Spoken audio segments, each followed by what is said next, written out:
नमस्कार. 30 जानेवारी 1948 नथुराम गोडसेनं गांधीजींची हत्या केली. त्याविषयीचा थोडा आपण आज विचार करूया. काय होतं हत्या करण्याचं कारण?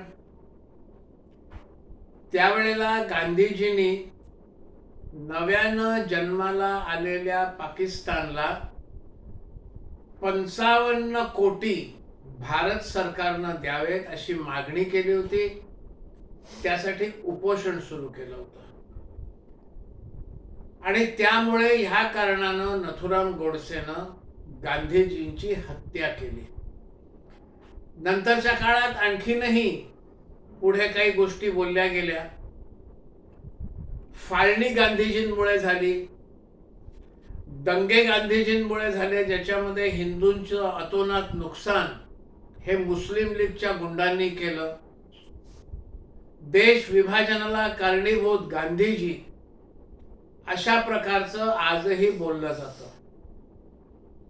या दोन्ही तिन्ही मुद्द्यांचं थोडं विश्लेषण करूया.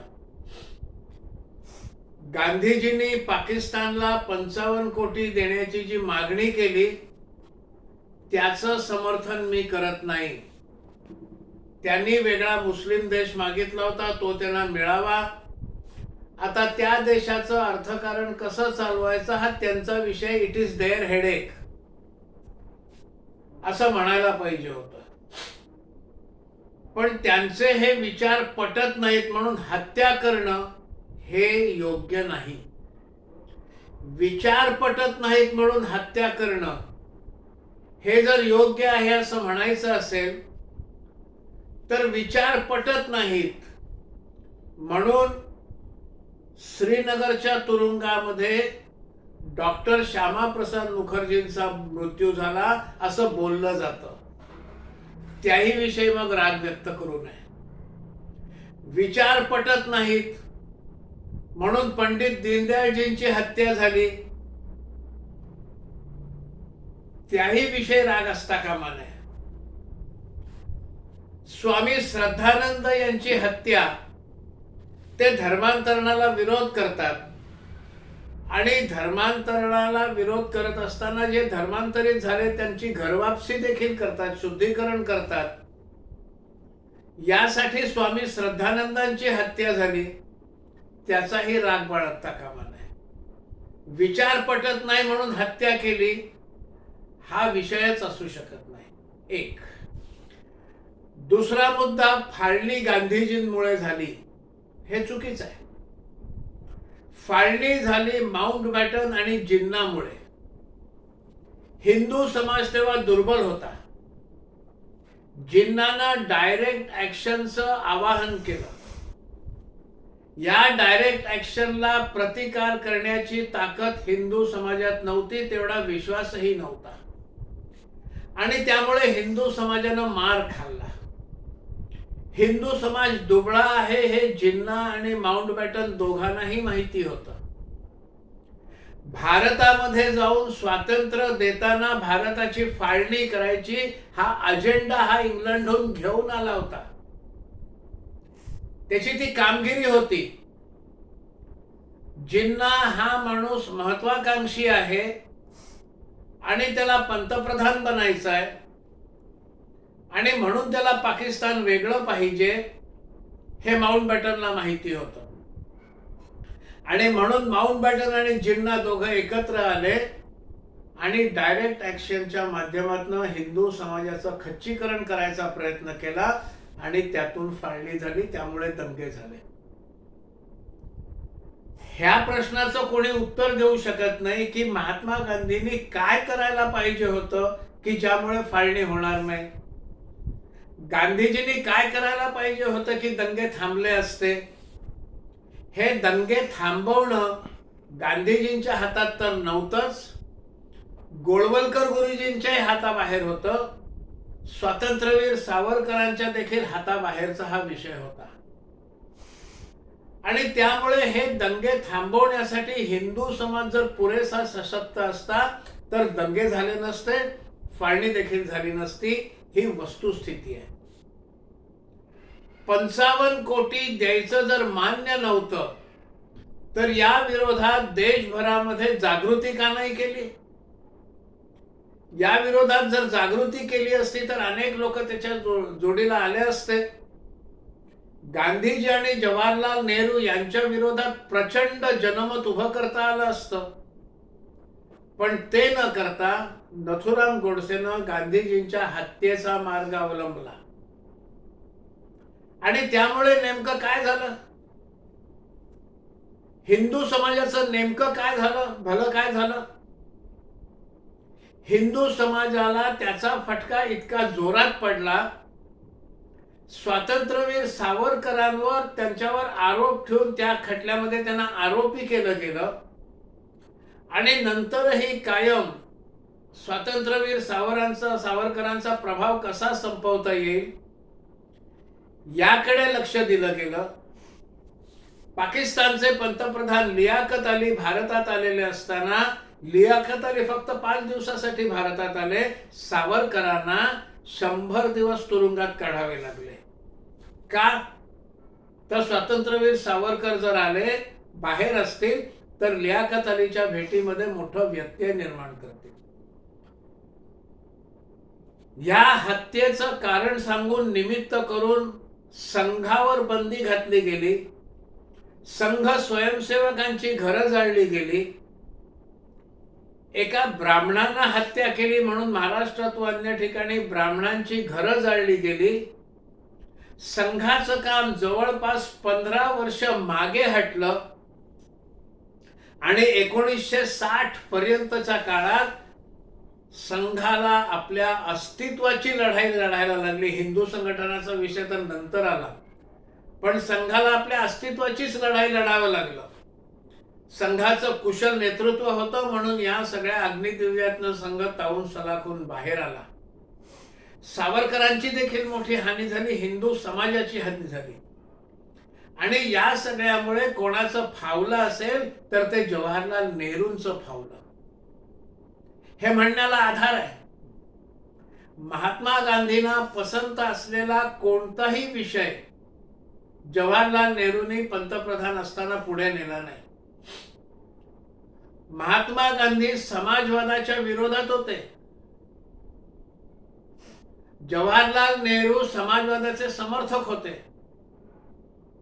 1935 साली या विषयावर महात्मा गांधी आणि जवाहरलाल नेहरूंमध्ये पत्रव्यवहार झालेला आहे आणि त्या पत्रव्यवहारामध्ये जवाहरलाल नेहरूंनी समाजवादाचं समर्थन करायचा प्रयत्न केलेला आहे आणि महात्मा गांधींनी समाजवादाचा विरोध करून ग्राम केंद्रित अर्थव्यवस्था आपल्या देशात असली पाहिजे. या देशातला 80% समाज हा शेतीवर निर्भर आहे, त्यामुळे ग्राम केंद्रित अर्थव्यवस्था ही मजबूत केली पाहिजे, हे गांधीजींचं म्हणणं होतं.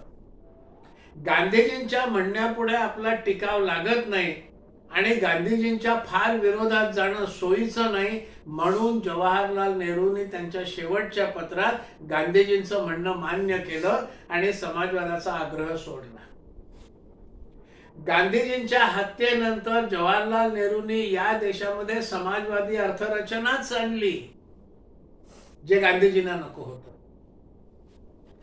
गांधीजींना गोरक्षा आणि गो संवर्धन हे प्रिय विषय होते. ते म्हणत असत गो संवर्धन केलं पाहिजे.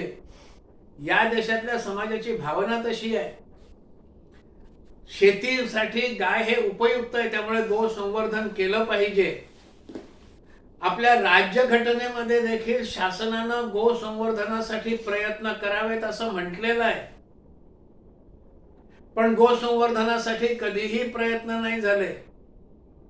गोहत्या विरोधी कायदा नाही आला जवाहरलाल नेहरूंच्या राज्यात. इंदिरा गांधी पंतप्रधान असताना गोरक्षेसाठी सत्याग्रह करणाऱ्या साधूंवर, संन्याशांवर गोळीबार केला गेला. अनेक साधू संन्यासांचं त्याच्यामध्ये बलिदान झालेलं आहे. गांधीजी ख्रिश्चन किंवा कुठल्याही धर्मांतरणाच्या विरोधात होते. त्यांनी ख्रिश्चन मिशनऱ्यांना ठणकावून सांगितलं होतं, तुम्हाला जर सेवा कार्य करायचे असेल तर करा, पण त्या सेवा कार्याच्या माध्यमातून तुम्ही जर धर्मांतरण करत असाल तर तुम्ही तुमचा गाशा गुंडाळा आणि जा. हे चर्चमध्ये भाषणामध्ये गांधीजींनी मिशनऱ्यांना सुनावलेलं आहे.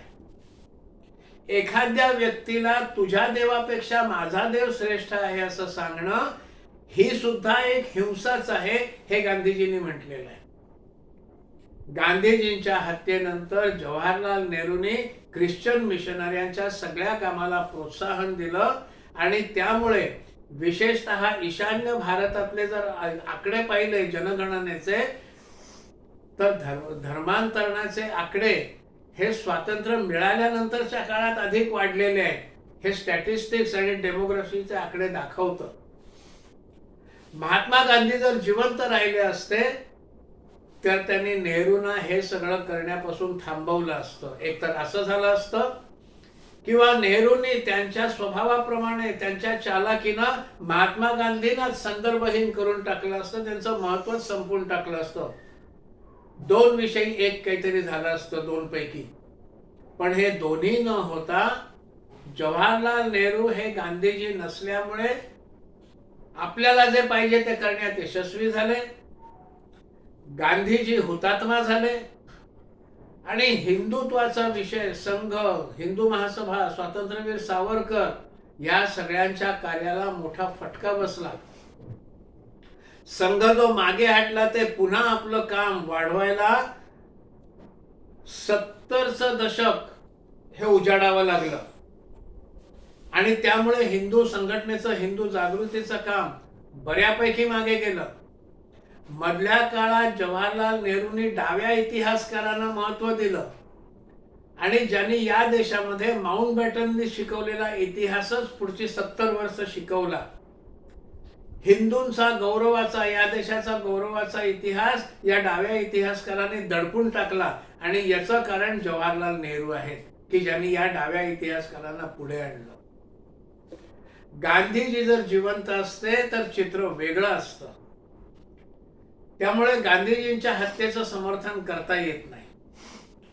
दुसरं असं, मध्यंतरी एकांशी मी बोलत होतो, नाही ना नथुराम गोडसे देशभक्त होते असं त्यांनी मला उत्तर दिलं.